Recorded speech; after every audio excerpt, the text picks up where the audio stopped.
Today we're being joined by primary pupils from a local school, Mayfield Primary. This will be their first visit to this site.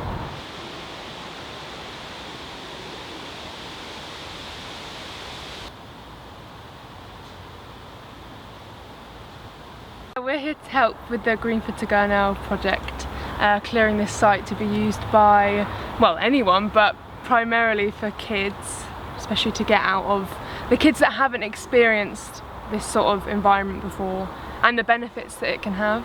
I'm at the moment having a bit of a sabbatical from teaching and helping grassroots forest school, and really loving the whole ethos of forest school actually. It's really grown so much in 2 weeks. There's a constant amount of maintenance that needs to be done.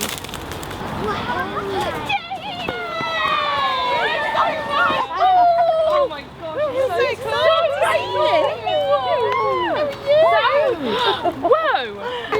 I think you have all grown since I last saw you. So sit yourselves down. Who can remember the things that we need to think about when we're at forest school? You don't go too far, and you have to go where an adult can see you. Good remembering. Anything else? You have to be listening all the time. Listen. You have to listen to your friends, but listen to yourself as well. Yeah. If you've got an idea, listen to yourself. That's a good one. Gives them the confidence to have a go, to challenge themselves, to achieve things. It could be as simple as climbing a tree. Obviously we're keeping them safe, but they're here to make mistakes and learn from them, and it's have an adventure. Yeah. I think it's that sense of adventure, sense of excitement, sense of doing something different and new, and being in an environment that is very thrilling for them. They've been taught how to use saws, how to cut wood, and it's amazing how those children who you probably think, oh, I can't trust them to hold a saw, when you give them the responsibility and you give them the opportunity, it's amazing. No, I've worked with these kids before and they really love the water. We worked along a riverbed similar to this. So I imagine when they come down today, as soon as they see this, they'll be charging. But, you know, we'll explain to them there's different areas of the river that are definitely deeper than they look, so that needs to be explained to them. Part of the risk assessment will be the children being given the opportunity to go and look for a good stick to use, and then they'll be having opportunities to do their own kind of risk assessment as well. So they use a stick to find out how deep the water is, and we will be saying to them only to go up to the top of their welly. What happens if the whole stick went in the water? It's too deep. Brilliant. So go off and find yourself a stick.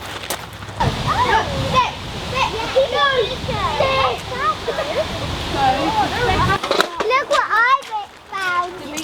Wow. They've become much more resourceful in themselves. I think they think a lot more about what a task involves and how they want to approach it, and it's given them those kind of skills of actually thinking things through and planning what they might want to do, but also how they might be able to work with each other to do it.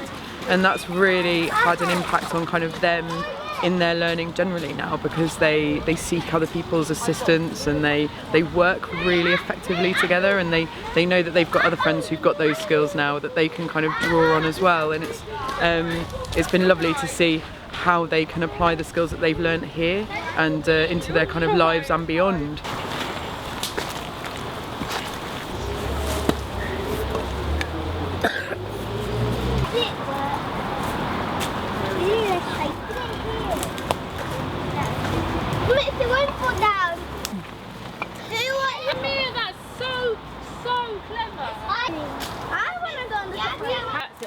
Body weight. So they're working together, working out how to get in the hammock. If they work as a team, one could be pushing the other one up with using their feet. They've been sharing, taking turns. Hey, who can remember what I've told you about when sailors died? Oh yeah. Hundreds of years ago. The person that made the sails, the sail maker, he sews up the sailor in his hammock because he's dead. And he's breathing dead. Yeah, he's dead. The last stitch goes through his Nose. Nose. To make sure that you were actually dead, because it would be so painful. They go, ah! They go, ugh! Like that. So lie down. I've stitched it up. Last stitch. Go through your nose. I'm at the oh no, he's definitely dead. I'm here. And then we throw him in the Water. sea.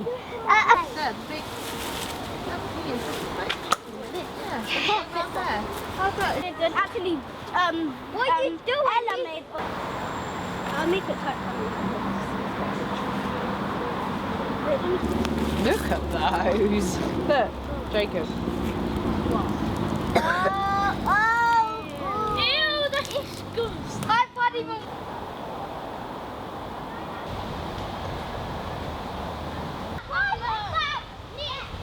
Sitting, and we saw them flying across the river. First day as well, wasn't it? That was amazing.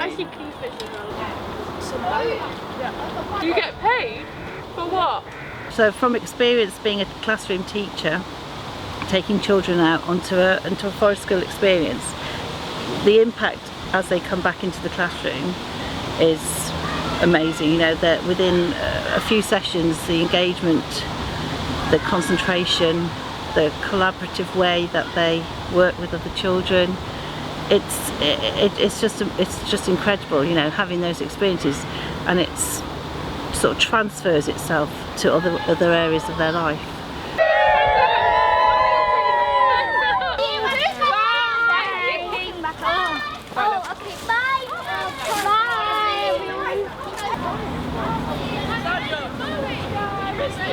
Made it their own. They've been building dens, making swings, certainly clearing rubbish from the river, which is a really positive thing for them to do.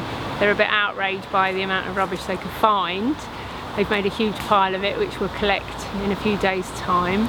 At the end of the session, not only have they cleared historic rubbish that has been come down the river or been dumped here, they've also cleared up after themselves. We don't leave anything behind. There's no trace of a forest school session having taken place here.